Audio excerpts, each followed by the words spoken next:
Bonjour tout le monde, bienvenue dans cette vidéo de correction d'exercices de pourcentage. Ça correspond à ce qu'on a fait dans la classe virtuelle du 24 avril. Alors c'est parti, je vous remets le petit tableau de pourcentage. Et ça tombe bien parce que c'est exactement ce qu'on vous demande ici dans la première question, vous voyez, avec le 100 en bas à droite, comme moi je vous l'ai mis dans le cours. Alors, on a relevé dans les sixièmes d'un collège le nombre d'élèves qui font du sport dans un club. En sixième A, 8 élèves sur 25 font du sport en club. Alors vous voyez, c'est ce qu'on vous a mis ici. C'est ce qui correspond à la proportion, la proportion partie sur total, 8 sur 25. En sixième B, 13 sur 26 et en sixième C, 10 sur 25. Donc pour compléter les tableaux de proportionnalité, bon bah là on voit qu'on peut multiplier par 4, 25 fois 4 ça fait 100. Donc on fait pareil en haut et on trouve 32. Pour le deuxième, là, 100, c'est pas dans la table de 26, c'est pas très pratique. En revanche, on peut passer de haut en bas facilement. On voit que c'est 13 fois 2 qui fait 26. Donc, il faut chercher un nombre qui, multiplié par 2, fait 100. Ou inversement, il faut diviser 100 par 2. On trouve 50. Donc, c'est la moitié des élèves de 6e B qui font du sport. Et pour le troisième, on repasse par là en multipliant par 4. Et on trouve 40. On peut donc compléter les phrases. 32% des élèves de 6e A font du sport en club, 50% des élèves de 6e B et 40% des élèves de 6e C. L'exercice suivant. Dans un stade de 25 000 places, il y a eu 21 250 spectateurs lors du dernier match. Complète le tableau de proportionnalité. Quel était le pourcentage de places occupées pour cette rencontre ? Alors là, pour trouver le coefficient de proportionnalité, on va utiliser la calculatrice. Donc je veux chercher quel nombre multiplié par 25 000 trouve 100. Donc ce que je fais, c'est que je vais faire 100 divisé par 25 000. Ça m'arrange de l'avoir dans ce sens-là, comme ça je pourrais l'utiliser directement en haut. Et je trouve 0,004, 4 millièmes. Donc je l'écris le long de ma flèche, je fais pareil en haut. Et quand on calcule 21 250, j'ai mis un zéro de trop, fois 4 millièmes, on trouve 85. Et donc on peut rédiger notre phrase réponse. Le pourcentage de places occupées était de 85%. Donc là, c'était des exercices vraiment très détaillés, pré-mâchés, où on vous mettait le petit tableau avec le 100, mais rappelez-vous que vous devez l'avoir en tête, ce petit tableau. Alors, c'est parti. Un concessionnaire automobile a vendu cette année 600 véhicules, dont 420 berlines. Dresse un tableau de proportionnalité qui te permet de déterminer le pourcentage de berlines vendues par ce concessionnaire.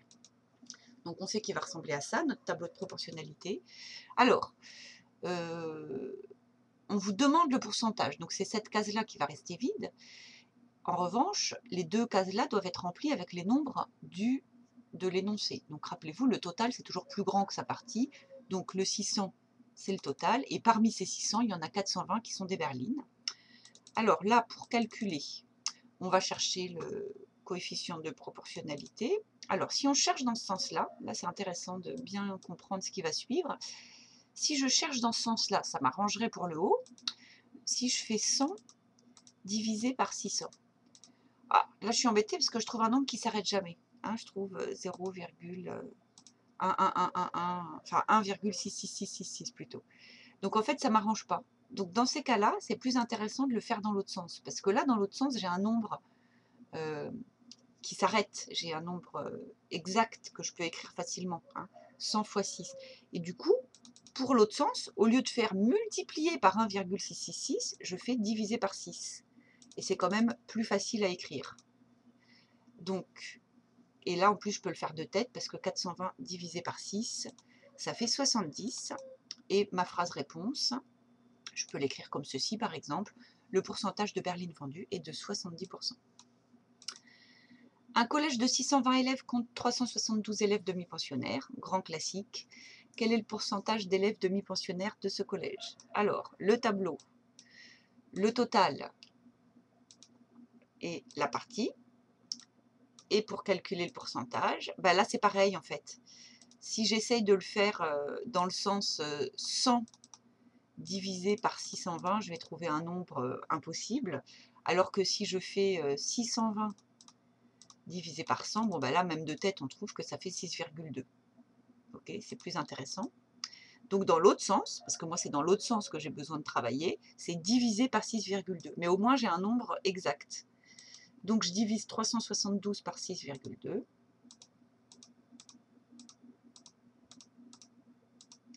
Et je trouve 60.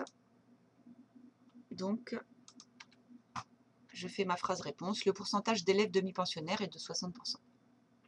Exercice 5. Ah, à la pétanque, Marcel a réussi 102 carreaux sur ses 120 dernières tentatives. Là aussi, on la voit, la proportion, 102 sur 120, ça va être notre première colonne. Alors que Simon en a fait 64 sur 80. Si tu voulais le meilleur tireur, lequel prendrais-tu dans ton équipe? Alors c'est là que c'est intéressant de passer en pourcentage pour pouvoir comparer. Comme ils n'ont pas le même nombre de tirs, on ne se rend pas compte quel est leur pourcentage de réussite. Donc on va le calculer. Donc pour ça, on va faire 2 petits tableaux de pourcentage. Un pour Marcel, un pour Simon. Donc Marcel, lui, sa proportion, c'était 102 sur 120. Et Simon, 64 sur 80. Alors, comment est-ce qu'on calcule ça? Oui, bah là, je vais... je sais que c'est 100 multiplié par 1,2. Donc je vais diviser 102 par 1,2. Et je trouve 85%. Et pour Simon, je vais diviser 64 par 0,8. Alors, je pourrais quasiment le faire de tête, mais j'ai peur de me tromper. Et on trouve 80. Ok. Donc, vous voyez que c'est Marcel qui a un plus grand pourcentage de réussite. Marcel, il réussit 85 fois sur 100. Il a 85% de réussite, alors que Simon en a 80. Donc, comme phrase, on peut écrire « Je prendrai Marcel car son pourcentage de réussite est supérieur à celui de Simon. » 85, c'est plus grand que 80. Exercice 6. Une entreprise a produit 350 tonnes d'écrous et de vis. Elle a vendu un quart de sa production sur le marché national, 30% sur le marché européen, 10% sur le marché américain et le reste sur le marché asiatique. Dans chaque cas, calcule la production en tonnes correspondantes. Donc là, on voit qu'on a 4 cas. Donc on va faire 4 tableaux de proportionnalité. Donc le premier, le marché national. Donc on suppose que ça se passe en France. Je vais mettre le nom des pays, enfin le nom des zones. Le marché européen, donc celui-là, ça va être l'Europe, l'Amérique et l'Asie. Alors, là, ce qu'on peut mettre, c'est déjà les pourcentages. Donc, en France, c'est un quart. Alors là, attention, un quart. Ou alors, il aurait fallu que je mette 1 ici et 4 à la place de 100. Mais comme on est en pourcentage, je vais transformer mon un quart en 25%. En Europe, c'est 30%, 10% pour le marché américain et le reste sur le marché asiatique. Pour l'instant, je ne le calcule pas. On le fera après. Ensuite, qu'est-ce qui se passe? Donc là, maintenant, oui, ce qu'il faut voir, c'est que le total de ce qui est produit, c'est 350 tonnes. Donc, je vais mettre 350 partout. Et là, c'est bon, je vais pouvoir commencer à travailler. Mais par exemple, ici, 100, c'est 100 fois 3,5 qui fait 350. Donc, je fais pareil en haut et je calcule 25 multiplié par 3,5. On trouve 87,5. Pour l'Europe, je vais faire pareil. Hein, c'est la même flèche ici en bas. Hein, donc, je fais 30 fois 3,5 et je trouve 105.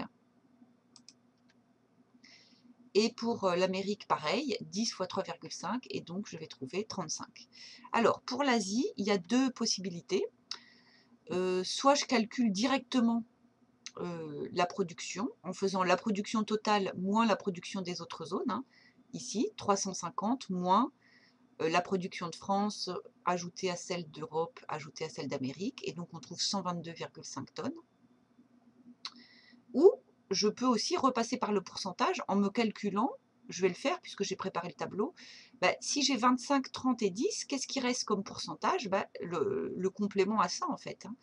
Donc je fais 100, moins 25, moins 30, moins 10, je trouve 35.